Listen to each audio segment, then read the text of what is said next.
If I had taken the left turn that night instead of the right, my life would probably be over right now.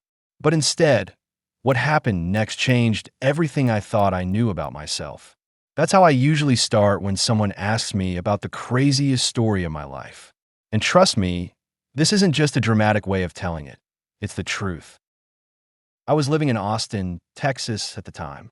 It was late summer, August, when the air still feels heavy like you're walking through soup. I had just turned 28, working in IT at a mid-sized company, and honestly, I was stuck in routines, stuck in relationships that went nowhere, stuck in this feeling that I was missing out on something bigger.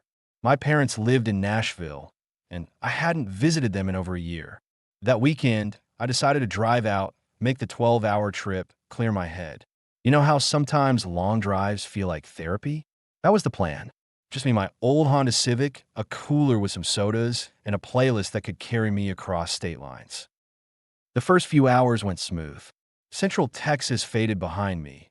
Endless highways, small towns that looked frozen in the 80s. I stopped at a gas station somewhere near Shreveport, Louisiana, stretched my legs, grabbed a cup of terrible coffee. That's when something small but weird happened. The cashier, this older man with gray stubble, looked at me and said, "Heading east?" I nodded. He smirked, like he knew something I didn't. "Keep to the main roads. Folks get lost around here, and not everyone who gets lost finds their way back." Now, usually I'd laugh off something like that, but the way he said it was too serious, like a warning. It was around 9 p.m. when I hit the back roads of Mississippi. The GPS told me to take a shortcut, and stupid me, I listened. The highway narrowed, street lights disappeared, and soon I was on some two-lane road surrounded by woods. No cars, no signs, just darkness pressing in. And then, there it was, a fork in the road, left or right. GPS glitched, froze. I slowed down. And here's the part that gives me chills to this day. In my headlights, I thought I saw movement to the left. A person? A shadow? Something. My instinct screamed, "Don't go left." So I went right. Not even 5 minutes later, I saw a car on the side of the road. Hazards blinking. A woman standing there, waving her arms. She looked desperate. I pulled over, hesitant, but something told me to stop. She was maybe mid-30s, long brown hair, jeans dusty like she'd been walking. "Thank God," she said, almost out of breath. "My car just died. My phone's dead too. Could you give me a ride to town?" Now, part of me thought, this is exactly how horror stories start. But she looked genuinely shaken. So I unlocked the passenger door. Her name was Rachel. She lived in Jackson, Mississippi, but had been visiting family out in the country. Car trouble stranded her. As we drove, we talked. Not small talk, real talk. She asked me why I was on the road so late, and I admitted it. Honestly, I don't know what I'm doing with my life. I just needed to get away for a while. She gave me this look like she actually understood. Then she said something I'll never forget. You know, sometimes life doesn't change until we get lost. The roads we don't plan for, those are the ones that make us. We reached a small diner on the edge of town.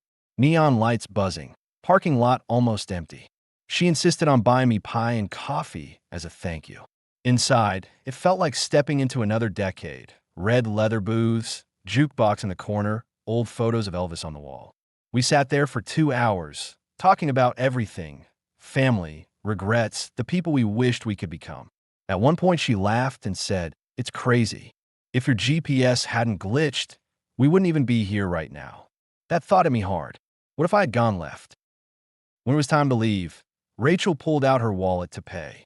And I noticed something. Her driver's license slipped out, and the date of birth caught my eye. She was born the exact same day as me. Same year, same month, same day. I must have looked shocked because she smiled and said, "Weird, huh? Two strangers born the same day meet on some forgotten road." It didn't feel like a coincidence. It felt bigger. When I finally reached Nashville, I told my parents about it. My dad, who doesn't believe in anything mystical, just said, "Son, sounds like you met an angel on the road." I don't know if Rachel was real in the way we usually mean real. But here's what I know. That night changed me. I stopped playing it safe.